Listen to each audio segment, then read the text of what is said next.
প্রায় 500 বছরের সেই পুরনো ইতিহাসেরই পুনরাবৃত্তি হচ্ছে আজকে বাংলাদেশের মাটিতে, ভারতের বিভিন্ন জায়গার মাটিতে। এটার সঙ্গে ওই ইউনুসরা ঠিক অভ্যস্ত নন। তবে এর পাশাপাশি বাংলাদেশের গণতান্ত্রিকভাবে ভোটে জয়ী যে সরকার আওয়ামী লীগ এবং সে দেশের প্রধানমন্ত্রী শেখ হাসিনা, যাকে অসাংবিধানিকভাবে সেই দেশ থেকে সরিয়ে দেওয়া হয়েছে এবং একটা নাটকীয়ভাবে অন্তর্বর্তী সরকার তৈরি করা হয়েছে, তো সেই শেখ হাসিনা তিনিও তার তরফ থেকে একটি বিবৃতি দিয়েছেন এই সার্বিক পরিস্থিতির পর। তিনি ঠিক কি বিবৃতি দিয়েছেন চলুন আমরা আপনাদেরকে এক নজরে দেখিয়ে দিই। চট্টগ্রামে আইনজীবী হত্যার প্রতিবাদ জানাচ্ছি। চট্টগ্রামে যখন প্রতিবাদ চলছে, এক আইনজীবী হত্যা হয়, তার প্রতিবাদ। দোষীদের খুঁজে দ্রুত শাস্তি দিতে হবে, অর্থাৎ কোনো ন্যারেটিভ ক্রিয়েট না করে প্রকৃত দোষীদের খুঁজে শাস্তি দিতে হবে। বাংলাদেশে চরমভাবে মানবাধিকার লঙ্ঘিত হচ্ছে, মানব অধিকার লঙ্ঘিত হচ্ছে বাংলাদেশে। আন্তর্জাতিক মহলের দৃষ্টি আকর্ষণের হয়তো চেষ্টা করছেন হাসিনা। মানবাধিকার লঙ্ঘনের দায় ইউনুসকেও শাস্তি পেতে হবে বলছেন শেখ হাসিনা। সার্বিকভাবে আন্তর্জাতিক সম্পর্ক বিশেষজ্ঞ তিনি এই গোটা ঘটনার পরিপ্রেক্ষিতে কি বলছেন আপনাদেরকে একবার শোনাবো।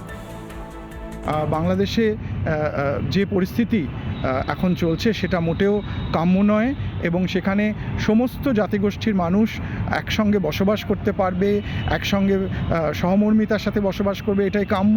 কিন্তু দেখা যাচ্ছে যে এক শ্রেণীর উগ্র এক জাতীয়তাবাদ এবং ধর্মীয় মৌলবাদ সেখানে প্রশ্রয় পাচ্ছে এবং সরকার সেই ব্যাপারে কিছু করছে না। এবং আমরা আশা করছি যে বর্তমান সরকার, ইউনুস সরকার, তারা ব্যবস্থা নেবে এবং ল অ্যান্ড অর্ডার সিচুয়েশনকে বেটার করা, সমস্ত মানুষের জানমাল রক্ষার জন্য তারা সচেষ্ট হবে এবং তাড়াতাড়ি এই যে ল অ্যান্ড অর্ডার সিচুয়েশন এবং সংখ্যালঘুদের ওপর যে নিপীড়ন, এইগুলো বন্ধ হবে।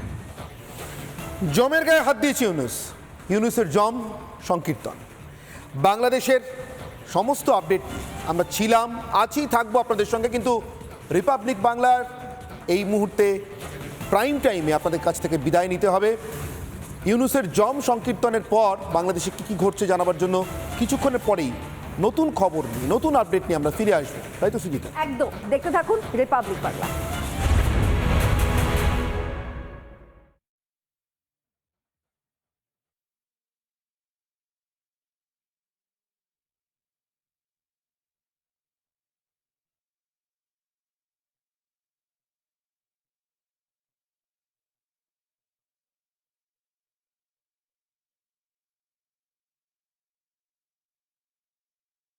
নানা ধরনের কন্টেন্ট দেখার জন্য লাইক করুন, শেয়ার করুন আমাদের ফেসবুক পেজ, সাবস্ক্রাইব করুন আমাদের ইউটিউব চ্যানেল।